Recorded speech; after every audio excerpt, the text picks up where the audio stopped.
Hi, everyone. Hi. Thank you for joining me for Letters from Esther Live, my monthly workshop series to help you reflect, act, and develop greater confidence and relational intelligence in all of your relationships. This series happens monthly on YouTube and Facebook Live. And for more Letters from Esther, visit estherperel.com/blog. I invite you to join me every month here on YouTube and Facebook to discuss my newsletter live. So I write it, you read it, then we meet, and then we talk about it, and then you go and you talk about it outside with your people. Before we start, as always, consider reaching out to one person who you know would benefit from joining us for this workshop today. Just go ahead. They can come in anytime. Door is open. And if you haven't already, I encourage you to take notes in your notebook. It's the notebook that is dedicated to these workshops and anything else in your life that will help you develop a relational intelligence, a granular sense of relational intelligence. If not, pen and paper will do. You can submit your questions on the live chat or by making a comment under the recording once the videos are archived.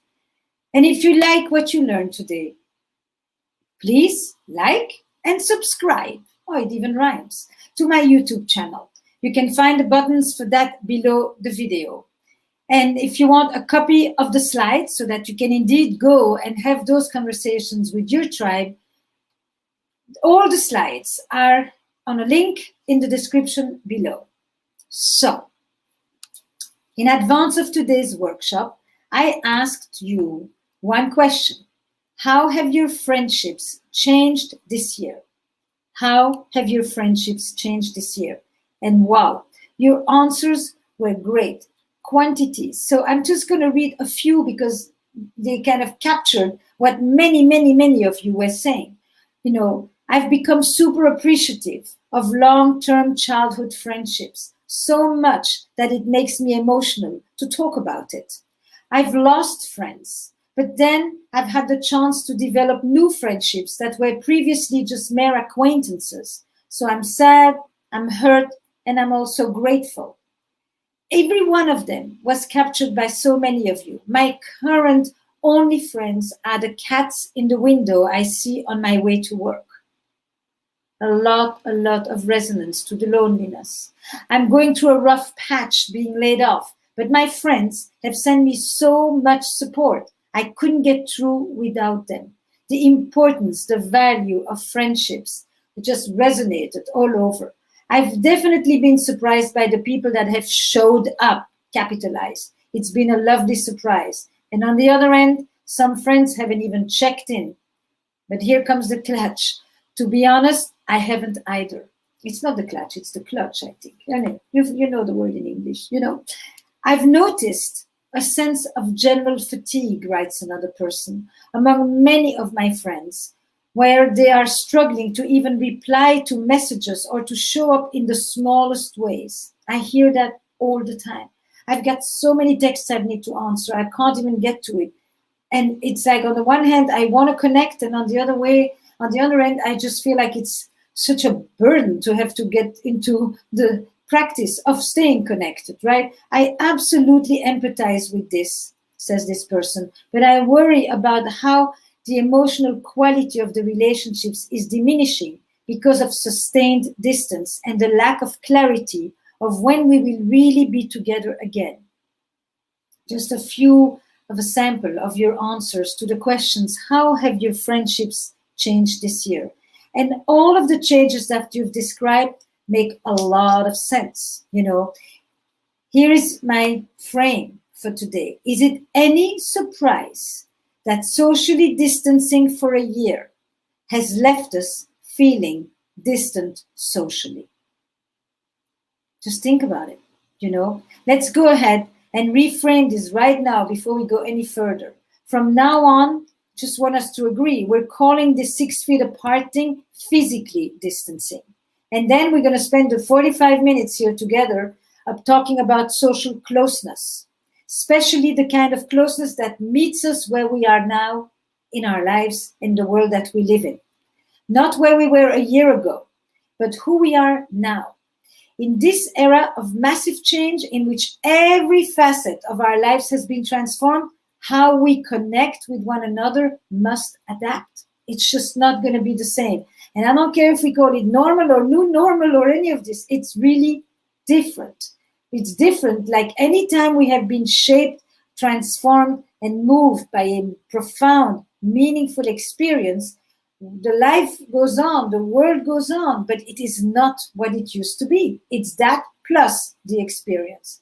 And this involves reaching out and reaching in, allowing ourselves to be vulnerable with each other, but also more effectively communicate, establish boundaries, relate to the boundaries that other people are creating for us, and especially when we're feeling antisocial. So it begins with asking ourselves and each other questions that create space for both grief and growth. You know, I like to play with dualities and with polarities. This is the one for today, because we have all experienced loss, but also opportunity. We are grieving and we are grateful, both and, not either or. And many of us have lost so much this year that we don't have the words to talk about it. And yet many of us have gained so much perspective that our identities are still trying to catch up to who we are now. It's like, you know, I'm running after myself, you know, to solidify my sense of self-definition. And it can be hard to talk about that too, especially when the people who know us the way we used to be before, you know. And there is a thing in friendships and in relationships that people sometimes don't want us to change too much because they rely on us to be a certain way, to respond a certain way, to act a certain way. And so when we change, it forces other people to change in response to us. This is all dynamic, interrelated dance all the time. And then, of course, here comes social media, because it goes the other way too. Just as people are not your social media pages, the people that you know are not their social media pages. You are not the way you present yourself, and they are not the way they present themselves. There's just a different reality there. You may think they're doing really well, but the fact is, you don't know. You may think that your friends don't care about the causes that matter to you because they're not posting about it on social, but the fact is, you don't know. Their activism may be elsewhere, and for all we know, they may be too busy to post about it because they're actually busy doing things. Unless you ask the right questions, unless I ask the right questions, this is not me different from anybody else. We are left with assumptions and presumptions. I'm going to say it again. Unless we ask the right questions to the people so that we show up with openness and curiosity, we are left with assumptions and presumptions. We may be furious with them for their opinions that they've shared on social media, but you know, we could also pick up the phone and find out how they came to think this way. And that said, there's also the fact that disasters creates a fracture in our perception of reality, and that some of us at this point will choose not to make the effort because it's exhausting, because it feels irreconcilable, because it feels that the gap is too big, because the fracture is too deep, and that too is an understandable reaction. So this workshop and this era requires you to think about 1, the people you really want to be friends with now. 2, how you want to show up as a friend. And 3, how you want to suffuse your friendships with curiosity and aliveness, what I call the erotic. Because as I see it, we are at a place where the most respectful action that we can take for one another is to put all of these assumptions aside and to ask the questions, to create that space for both grief and growth. So today is about acknowledging that we have arrived at that stage that requires us to move just beyond nice conversations. My title for this chat is the Anti-Small Talk Workshop. I like them deep, meaty, you know, with lots of stuff on the bone so that real experiences can take place.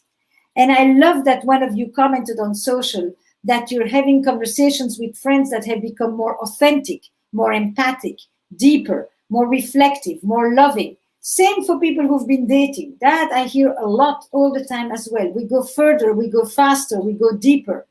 Some people seem more flooded and struggle and are more closed off, and some people are thriving.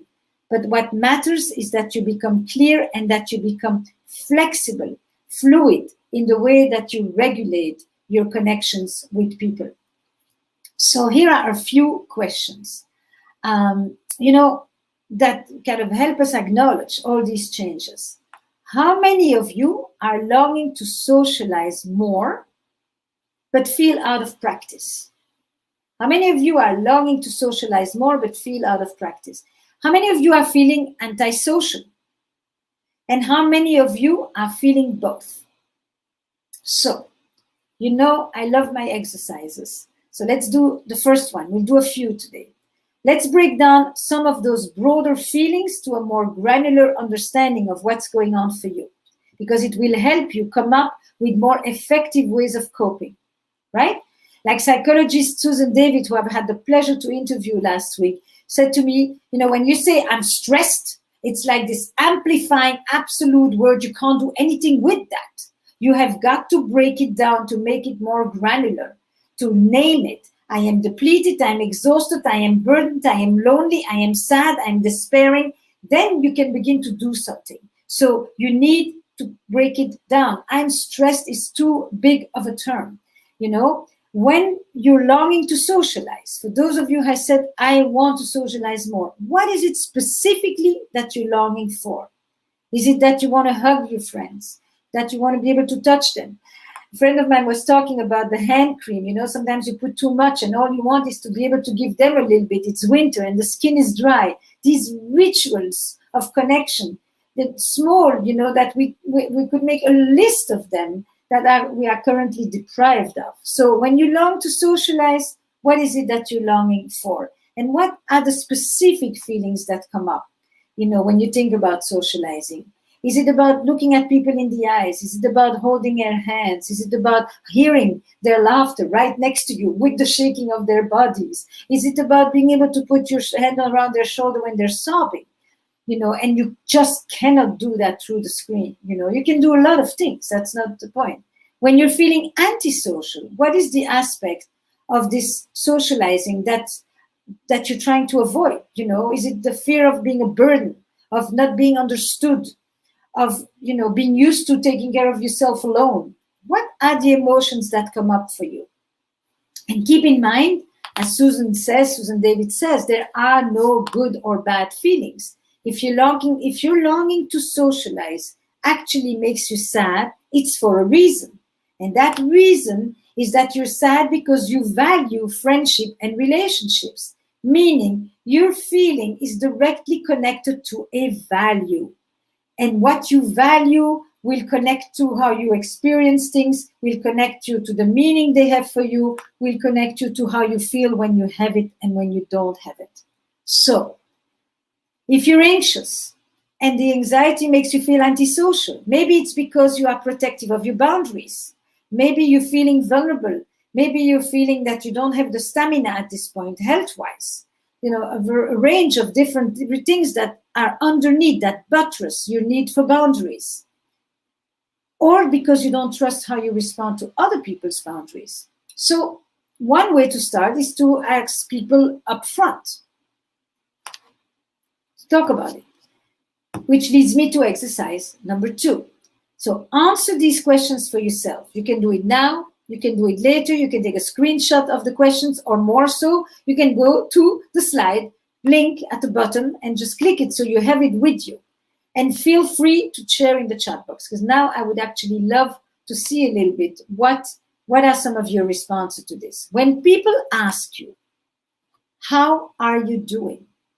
What do you say at this moment? One of the interesting things when I came to America and people would say, how are you doing? How are you today? I thought it was a question, not just a form of saying hello. And so I would start answering and realize that nobody cared. This was a polite form. This was not an actual inquiry. So I'm asking you, When I ask you today, how are you doing? What is it that you say? And what do you wish that you could say? That's another one, that you're not saying to me. Or what is something that feels sensitive to talk about at this moment for you? What is sensitive to talk about? How are you negotiating boundaries at this moment? Boundaries is the mask. Boundaries is who do you see, where, when, and how. Boundaries is what do you do with your parents, with your siblings, with the aunts of or the godparents of your children that you don't invite or do invite because of how they're living their life. All of this is involved in boundaries at this moment. How are you reacting to the boundaries of others? And how have your expectations of your friends changed?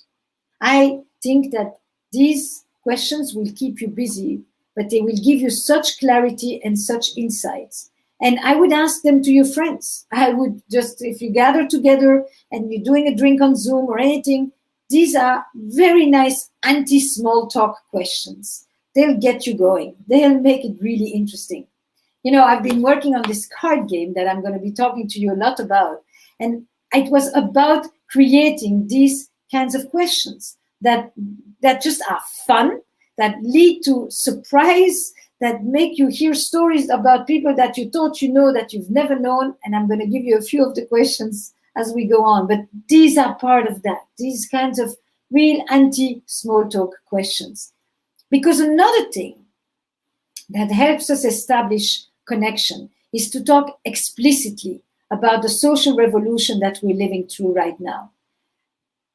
That's depending on the situation of people. If they have little ones, it's really to ask what's going on with the socialization of your little ones. What's it like for them to be in school, not be in school, be back in school, be in the playground, not be in the playground, have play dates, not have play dates? What about the college ones? What about the people who are no longer going to work? What about the people who have been onboarding without seeing anybody or looking for work without seeing anybody? What about the fact that we can't go and socialize after hours, or have drinks with people, or just kind of meet someone and, continue walking with them? The elderly, the parents, the freaking social revolution. When you think about the amount of grief and growth in the realm of our social life that is taking place, I think it is enormous, and it's very hard to predict what it's going to do long term. But these new contexts have all led us to reprioritize our relationship in a whirlwind of new attachment styles that is coming up against one another. So let me read a tiny bit what some of you are saying. When people ask how you're doing, what do you say at this moment? I say, I'm in the midst of a global pandemic. I'm doing okay. I don't know what to say anymore. It's actually very true. And I don't know how I'm doing. I could do better. It could be worse. I want to say the truth, but I realize that they don't really want to know. Okay, so we're really on the same page. What you're saying to me is what I am saying to you too. Sometimes there is also I shouldn't complain. I have a lot to be grateful for. I'm guilty for the things that are good. I'm ashamed for the things that are not good. But this little snapshot here, I think, is really a reflection of a social reality. And by the way, worldwide. Let's be really clear. This is across the borders. I don't know what to say. I've said everything. I'm tired of this. I'm bored with this, etc. I hope I'm going to get a few more as you send them to me. We've always seen people that need constant affirmation and closeness. They probably need it even more. Nothing is specifically necessarily created, not nothing, but many things are not specifically created by COVID-19, by a pandemic, by elections, by a social revolution, by an economic upheaval, by BLM, but many, many, many things are exacerbated by it. We know people, who need that constant affirmation, who feel like they always pick up where they left off. Wherever you meet them, that friendship will continue. Friendships that have grown closer, or which close friends have been relegated to more distant acquaintances, and which acquaintances have become closer friends. Which friends you've ditched, or those that you've ditched for political or cultural or health opinions because you can no longer socialize with them. And that's to say nothing of the friends that we've actually lost. to COVID-19. So, exercise number 3. With all of this in mind, I'm going to ask you a few more questions. Now, why am I so obsessed with questions? Because I think that questions are conversations, because if you ask the right questions, you think differently. Because when you shape the story differently, it changes your experience. And so the right questions is at the core of so much of the work that I do, because a different conversation leads to a different experience, leads to a different relationship. So this is me. I think in questions. I don't think in answers and solutions only. I think, when I don't know what to do, it is often because I'm not asking the right question. When I supervise students, it's because sometimes I think they're not asking the right question. I sometimes think I'm not asking the right questions, or what is the question I'm not asking? It's back and forth like this. So, how have you maintained your connections this year? And in particular, if there are unique ways that you've maintained your connections this year, ways that were different from before, or ways that you think are unique that you actually want to share with us, so that we can even have a bit of a resource pool of interesting, original, creative ways of maintaining connection. And what do you wish that you would have done differently to maintain your connections? Go ahead. I can tell you some of the things I've done to maintain connections, and I'm happy to share, but honestly, that doesn't mean this suits everyone. These things work for me. I'm a bit of an extrovert. I rely on closeness with friends and accountability, and if I can show up, I do more than if I have to do it for myself. My partner is very different. My partner would first do things for himself, and when he's satiated in that front, then he will reach out to people. So we have done this differently. But you've heard me probably talk about this for a long time. I started this yoga group because I knew alone I'm going to do nothing. So I brought together a group of friends, and we met, and we still meet 10 months later, 4 times a week. Yoga group on Zoom. Anybody can come in of the gang. People bring friends, and it just is a nice spot. We check in on each other. We chat for a few minutes before and after. We've accompanied pregnancies, births, you name it. It's really a very nice cohesive force. But it doesn't have to be yoga. It can be anything that you like to do. I've hiked with my friends who are in the pod with me. So nature has been amazingly important in this sense. Movie club. Movie club has been fantastic. Yesterday, I was actually talking to somebody about the 12 movies we've watched so far, and I shared the list. You go make your movie club, and then tell me which movies you've actually, seen that we could use. And it's a fantastic way to come together, because you don't have to ask, how are you? Actually, you can talk about something else. And there's always a lot to talk about with movies, and which we pick and who gets to pick and all of that. Dropping off meals with friends that are in my pod, so that I don't have to eat 5 days the same thing, and vice versa. Been super important, exchanging recipes for sure, and sharing food. But food has been essential in that sense, making sure to celebrate birthdays online, and not just to do it in the traditional way, but to come up with great questions like this, so that the conversation is just, I've known Esther since, or Esther for me is it. No. It's everyone sharing something important. And so everyone is curious about it, because I find when 10 people talk about one person, they all say the same thing in the end. It's not particularly interesting, but great questions, fun birthday, But really, of course, the funerals online too, the rituals of commemoration online have been amazingly important. But far and away, probably the best thing that has helped me maintain connection and transform connection by facing this kind of social revolution head on has been these kinds of questions. So I'm going to give you a few of them, And it is about suffusing the relationships with aliveness, sense of eros, closeness, curiosity, surprise, mystery. It's in my work, but it's also in my own personal relationships. And I really want to take you on a path where you can suffuse it in new relationships. So I'm talking about the card game because we came up and didn't do this alone with about 1,000 questions. That's a lot of questions to ask people. And from there, we kept about 200. They'll be in a box very soon for you. These questions have regaled us. They are fun. They make you tell things that you haven't said ever or in a long time, etc., etc. But I could really say that my friendships have been sustained by these kinds of questions. One of the favorite ones, and that one came from my friend Vika Victoria, was, what's the best prank you've ever pulled on someone? Man, all these people that you would never think are capable of doing such mean, nasty, or fun stuff, doing this kind of things. That was really, it's a great question. It was one of my surprise questions. I'm going to give you a few more. Let me read some of the things that you've written here. How have you maintained your connections this year? Started a Zoom group with 8 best friends from high school. Beautiful. We lost touch for decades. Great, great, great. That is enlivening.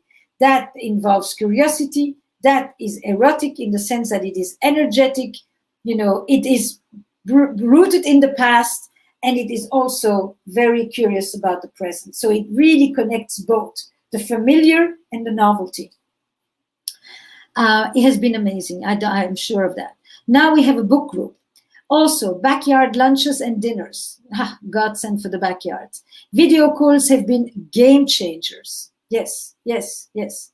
Like you're looking at me here, like I unfortunately can't see you, but yes, the video calls. Walks, even when it's 20 degrees, absolutely. Outside bonfires, yes, yes, yes. I've done those. I've done those many, many times. And slowly the group, you stand, it's just like one scarf, one hat, more gloves, walks even when, I need more connection between visits though. Someone from my dance community started story time that reads out loud to a bunch of us every night. We've read many books, video games with friends, yes. We've maintained connections through Zoom calls, walking outside, going back to snail mail to send birthday wishes. I make it a point to text people and send cards. I have breakfast through FaceTime with friends every morning, or with a friend every morning. Beautiful.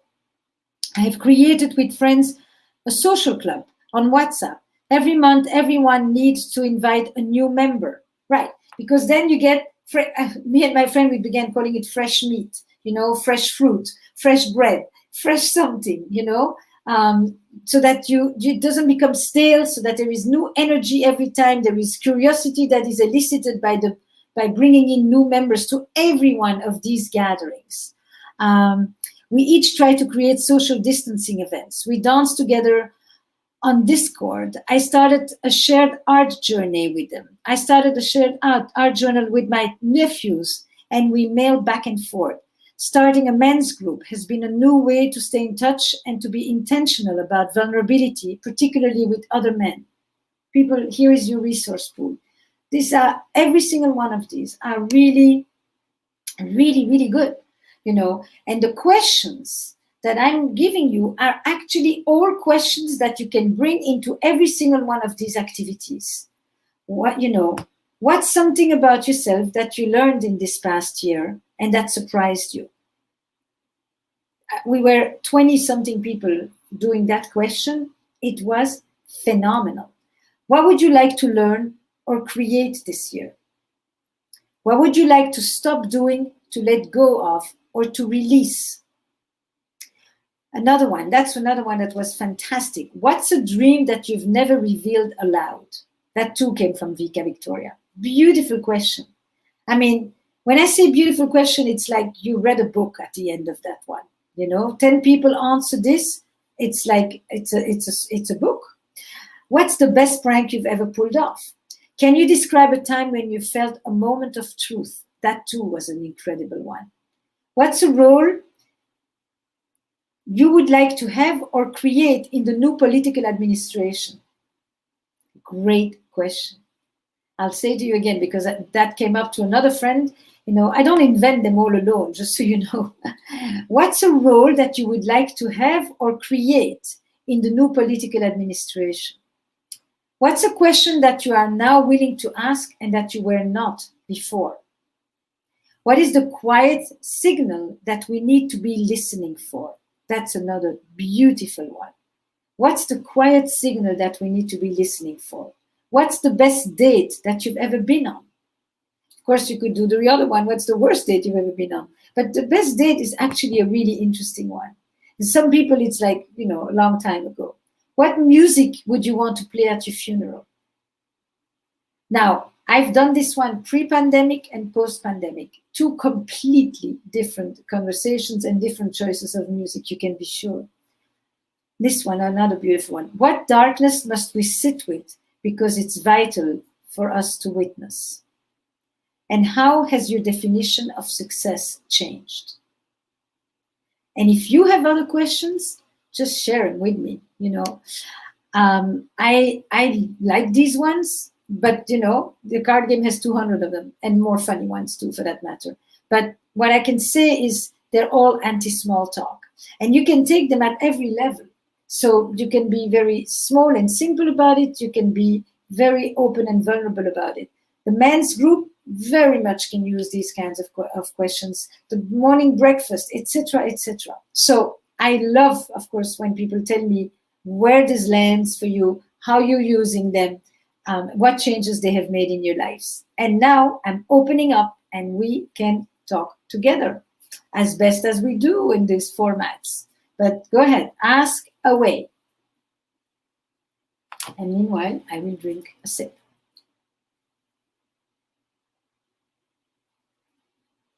Because it takes a minute for me to get your questions. And then they arrive and it's like a flood of questions, and I will do my best to answer many of you. Hibiscus tea, by the way, in case you wonder what is this red stuff. I'm not drinking wine while I work or while I talk to you. Anyway. All right. Yes, here we go. How can we make new friends when I can't meet new people? But you can meet people on some level, hopefully, through some of the people you know. Like this group that was described before. We are a small group of people, and every week we ask one of us to bring in a new person. That's a way that you meet new people. You don't meet them necessarily, you can still go on apps and stuff, but the best way is to ask one person that you know.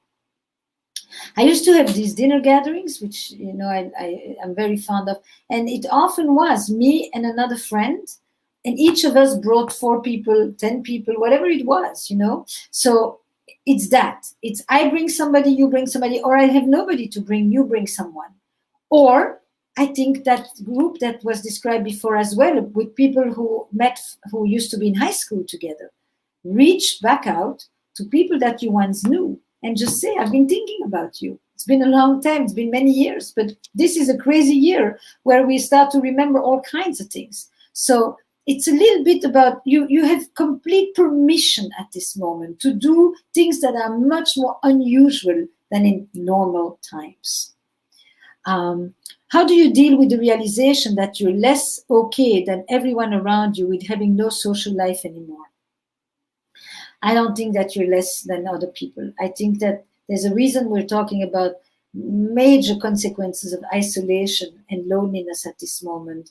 There's a reason that so many people are having pets, dogs, cats. There's a reason that people are baking bread so that they can create something from nothing, or planting and seeing something grow. I mean, just finding all kinds of expressions of things that unfold in front of us, that have life, that are antidote to the deadness that is around us and to loss. So I don't think for a minute that you can be less well than other people around you. You may talk about it better or differently than the people around you.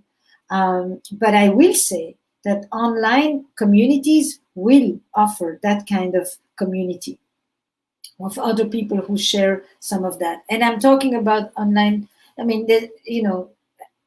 talking about some kind of online community, like the men here or the person here, anyway, who talked about creating a men's group that is more intentional. that came together, with a certain purpose, with a certain idea for the gathering itself. How do we revive our friendships after being isolated for such a long time? I think that is such an incredible question. I honestly, by taking a walk or being on the Zoom or sitting in the backyard or all the things that you mentioned and starting with one of those questions, I promise you, these questions will lead to regeneration. They highlight resilience, they foster resilience, and they breed regeneration. They instead of just, kind of how do we catch up? You don't start telling a long story, but you find one of these questions. They are all portal questions. They open up a little universe of a person's life. And you find connection there. And you start to find if indeed you're still interested in the people, if you still have enough to share in common, all of that. The question is just a means to something else. It's not that it rests on its own. And you may find that with some of the people, you have less of a sense of connection, that they may go from friendship to acquaintance, as we said. And then you may find that others may go from acquaintance to closer friend. Are there certain things that you can do together, values that you share? Very much also a values conversation at this point, not just a feelings conversation, because we live in a lot of moral confusion too. When do we know if it's time to work harder or to let go of a friendship? I mean, this is the golden question of any relationship, A relationship, especially friendships, need traction because they are so voluntary, because there's nothing that obliges you to be friends with somebody. There's no loyalty of blood. There is no intergenerational duty. It's a free choice enterprise, a friendship. So there needs to be traction. And, sometimes you don't talk to people for months on end. And then when you call, it's like it was yesterday, as people say. Then there is traction. And sometimes you haven't thought about them, haven't missed them, haven't really been too eager to answer when they text you. And then you really need to understand that this relationship is fizzling out. The air is slowly coming out of the balloon. And then sometimes they end because there's a breach, there's a betrayal, there's a rift. There's a different way of ending it. But, sometimes friendships go on hold and go kind of dormant for a while. And then, like the one of the high schools here, decades of not being together. So if people come together after that, decades, then you see, is there traction? When there is no traction, people just drop off, And I'm talking friendship. I'm not talking friends on social at this moment, right? I'm talking about the real things, So I think these are great friendship-related questions. And you know what you do? You bring these questions, added with mine, to your own friends. And you say to them, how do you know when the friendship is over or when you really need to fight harder for it? Have you ever had experiences like that? Have you ever lost a friend? Have you ever cut a friend out? Is there a friend that you wish you could reconnect with that disappeared from your life? These friendships questions foster your own friendship with the person you're having the conversation with. Okay? That said, I think you've got a plate full of things that you can try out that will help you react, reflect, act, and develop your relational intelligence around friendships. So be well and see you next month. Bye.